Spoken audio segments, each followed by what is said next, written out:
కడప జిల్లాలో స్థిరాస్తి వ్యాపారి పెద్ద దస్తగిరి హత్య రాజకీయంగా తీవ్ర దుమారం రేపుతోంది. ఈ ఘటనపై మంగళగిరిలో మీడియాతో మాట్లాడిన మంత్రి పార్థసారథి వైకాపా నేతలపై తీవ్ర స్థాయిలో విరుచుకుపడ్డారు. ప్రజల దృష్టి మళ్లించేందుకు వైకాపా నేతలు ఎన్ని నాటకాలైనా ఆడతారని ఆయన విమర్శించారు. హత్యలు చేయించడం, ఆపై బాధితులను పరామర్శించడం వైకాపాకు అలవాటేనని మంత్రి మండిపడ్డారు. గతంలో వివేక హత్య జరిగినప్పుడు కూడా వారు ఎలా నటించారో అందరూ చూశారని గుర్తు చేశారు. హత్యకు గురైన పెద్ద దస్తగిరి సామాన్యుడు కాదని ఎంపీ అవినాష్ రెడ్డి, రవీంద్రనాథ్ రెడ్డితో పాటు తాడేపల్లి పెద్దలకు కూడా అత్యంత సన్నిహితుడని మంత్రి పేర్కొన్నారు. పులివెందులో జరిగే రహస్య మంతనాల్లో కూడా దస్తగిరి పాల్గొంటాడని ఆయన ఆరోపించారు.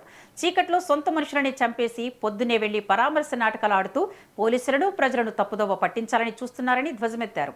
2019 నుంచి 2024 వరకు అధికారాన్ని అడ్డం పెట్టుకుని వైకాపా నేతలు అరాచకాలకు పాల్పడ్డారని, ఇప్పుడు కూడా అదే పంథాను కొనసాగిస్తున్నారని మంత్రి పార్థసారథి విమర్శించారు.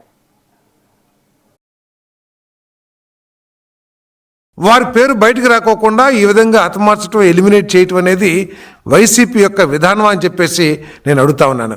ఈరోజు వైసీపీ హత్య రాజకీయాలకు ఒక డెన్గా మారిందని చెప్పేసి కూడా నేను మనవి చేస్తా ఉన్నాను. నేను అసలు ఈ 5 సంవత్సరాల్లో వైసీపీ చేసిన పాపాలు తలుచుకుంటే నిజంగా వాళ్ళు, ఈ రాష్ట్ర ప్రజలు వారిని క్షమించవచ్చా భవిష్యత్తులో ఎప్పుడైనా సరే, అసలు దీన్ని ఒక రాజకీయ పార్టీగా గుర్తించవచ్చా అని చెప్పేసి ప్రజలు ఆలోచించుకోవాల్సిన పరిస్థితి కూడా ఉందని చెప్పేసి నేను ఈ సందర్భంగా తెలియజేస్తాను.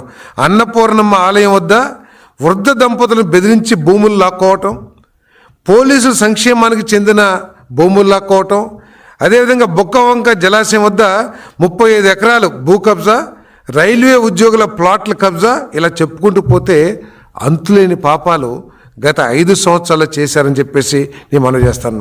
ఇవన్నీ కూడా తాడేపల్లి నాయకులకు తెలియకుండా జరిగినాయి అని చెప్పేసి అడుగుతా ఉన్నాను. ఒకవేళ తెలుసుంటే ఆ రోజే కనుక చర్యలు తీసుకుంటే ఇటువంటి దారుణాలు, మారణ హోమాలు జరగవు కదా. అంటే మీరు తీసుకోలేదంటే ఏంటి? దీని వెనక మీ హస్తం కానీ లేకపోతే మీ ఆశీర్వాదాలు కానీ ఉన్నాయని చెప్పేసి ప్రజలందరూ అనుకోవాల్సిందే కదా అని చెప్పేసి కూడా నేను ప్రశ్నిస్తా ఉన్నాను. నేను మరి పోలీసు అధికారుల నుంచి వృద్ధుల వరకు బలవంతంగా